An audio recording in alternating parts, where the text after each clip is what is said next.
Hey friends, welcome to the Odyssey. I am Mike Odyssey, and there are four things I want to talk about today because things are happening, and I don't mean to say that in such a great way. Things are happening, things are moving, but I don't know how they're moving.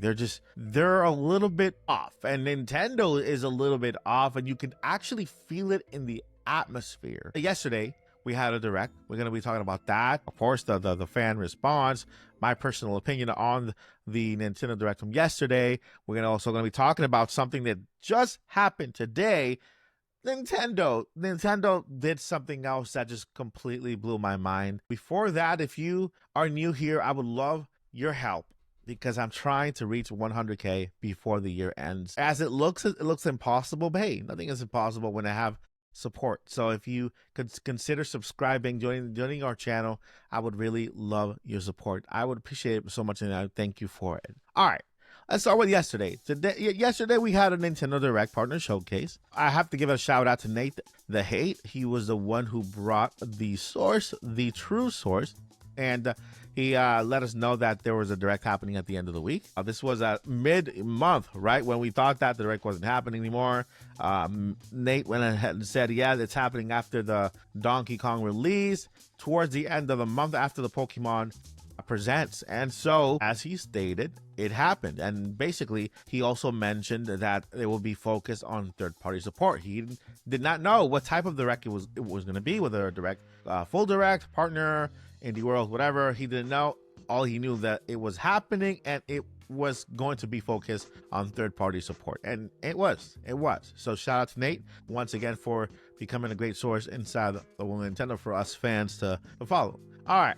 So with that, the direct was for some people mid, for some people bad, for some people good. You know, there's always that, and everybody's entitled to their own opinion. You know, everybody has their own direct. If there's that one game for you, if you like Zelda and you were waiting for that Hyrule Warriors Age of Imprisonment trailer, and that made the direct for you, then it was great for you, right? If you like Madden, then that was for you. If you like Pac-Man, then that was a good direct for you. So, you know, in a way, everybody has a valid opinion, and everybody is right in that regard, right? For some people, it wasn't great, and it wasn't great. For some people, it was good, and it was good. So when it comes to the opinion out there, I think it was an overall good direct, and I think it had something for some.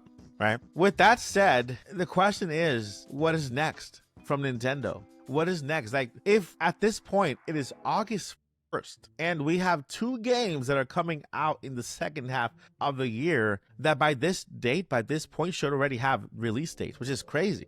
Metro Prime 4, Kirby Air Riders, right? And so it begs the question, like, why is Nintendo taking so long to release these release dates for these games, right? Metro Prime 4 is a big title that people have been waiting and anticipating now for 8 years. And right now, there's an uncertainty that I know Metro fans are trying to maintain hope and keep hope alive that game is not going to be delayed. But Nintendo has been very silent about it. There's either two things happening. Either it's delayed or they're not giving it a proper promotional push like they should. And they're just going to drop the release date on the app, which is nuts. And so there's those two things happening. What is next for Nintendo? Not just that, Nintendo today, they decided to drop off a statement that all of their consoles, not the Nintendo Switch 2, are going up in price. Yeah, Nintendo Switch, a 7-year-old console, 8-year-old console, last gen's console, is going up in price. It's not having a price drop. Opposite. If you're buying a Switch Lite now in 2025, it's going to cost you $229. If you're buying a Nintendo Switch base model, it's going to cost you $339, I think it is. If you're buying a Nintendo Switch OLED, it's going to cost you $399. And you see what I mean? It's like, what is happening with Nintendo? What's happening internally that is causing this shift? Because to me, an older console normally drops in price. It doesn't go up in price. So if we put it together, we have a lack of games with release dates that are meant to be pushed more because we're already, like, next month is September, then October, right? We're in the second half of the year. And to release a game or give a release date to a game like Metro, let's say, okay, it's coming out. We'll release the date today for next month. It's coming out in September. That's very short notice, and that's very short of a time for them to properly promote that game and to hype it up like they did with Donkey Kong and with Mario, right? And so it makes a question: what is happening behind the scenes with them? What is going on? That we are, instead of us having this smooth Nintendo Switch 2 sailings, at the beginning of the launch, they hid the price from us, and then they just kind of dropped it off nowhere, right? So we got $80 games, we got $70 games, we have now price hikes for old consoles, we have no release dates for Nintendo Switch games that are apparently around the corner to be released, and at this point we're asking, like, what is going on? What's the deal? What's happening with Nintendo? Is September the date we're gonna get everything cleared? Since I know that August is already called for when it comes to games. This month we're getting Drag X Drive, and we're getting also Kirby and the Forgotten Land, the extension pack for the new addition to it for Nintendo Switch 2. And because of that, maybe they can wait till September to announce new games, maybe at the beginning of September. We do have the 40th anniversary of Super Mario. Mario's a big deal, right? They're not going to skip that. Hope not.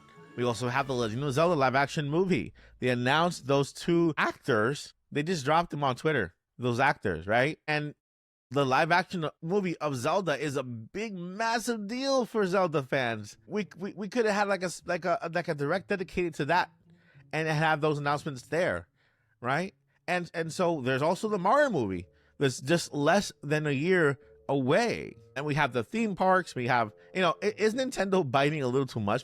Are they trying to juggle way too much that maybe they're just dropping a ball just a bit? I'm not trying to be negative here, because you guys know me. I'm not a negative person. I'm just trying to find answers, right? Because I, like you, I'm a fan, and I, like you, want to know, like, why are things happening? Why are we getting a price hike on an old system this late? Why, instead of pushing more sales, that's going to slow down sales for Nintendo Switch, right? Or are they doing it so that there's not that big of a difference in price from the Switch to the Switch 2, and people could maybe not look at that price difference and go for Switch 2 instead of Switch? Because that's not a good strategy.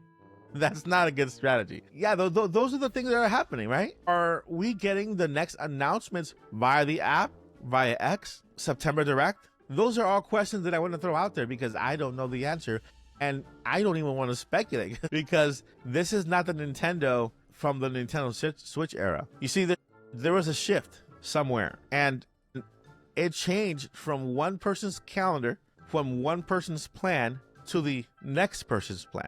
Like the Nintendo Switch, the marketing for Nintendo Switch, everything that related for Nintendo Switch was Iwata's baby. He was the one in charge. He left everything planned for the life of the Switch. Now we are entering into Furukawa's age, where he is now in charge of all the promotional period for the Nintendo Switch 2 and everything related moving forward. Now, yes, he has done good things. Mario movie, theme parks, right? He's expanded the IP, and so there's good things there. But there's all the things that make you question, like, what is going on? What is going on, right? And so I really want to know what you guys think. I really want to know, because I don't have a lot of words to describe what's going on. I hope everything is okay behind the scenes. I hope they're not having a lot of issues with third-party support. Maybe yesterday's Direct was meant to be a first-party Direct and with third-party support, or maybe it was supposed to be a bigger Direct with more support and third parties backed out. But all I know is that this is not the Nintendo from from back then. It's not. Something has definitely changed. And there's other things that are happening, of course, and it's not Nintendo. A specific YouTuber who made a fake leak, which I will address tonight in the podcast. So make sure to stay tuned to tonight's podcast. 8:30 live. We'll be live here. I will share my heart with you when it comes to what happened what I think about it during the podcast. We will go over yesterday's Direct, of course, and join us for a good night. We're gonna end up the night positive, because we need to I realize and I recognize it that the waters are murky, but we need to kind of add some lightness to it and some positivity to it and some joy and some laughter. And so tonight in the podcast, hopefully you guys can join us as we talk about the good things, but we're also going to address a couple of things that are not that great. So we'll see you tonight in the podcast live here on the channel. My friends, I cannot wait to read your comments today right, on this video, because I want to know how you guys are feeling. Let me know in the comments below. Before I let you go, never give up and journey on. Peace.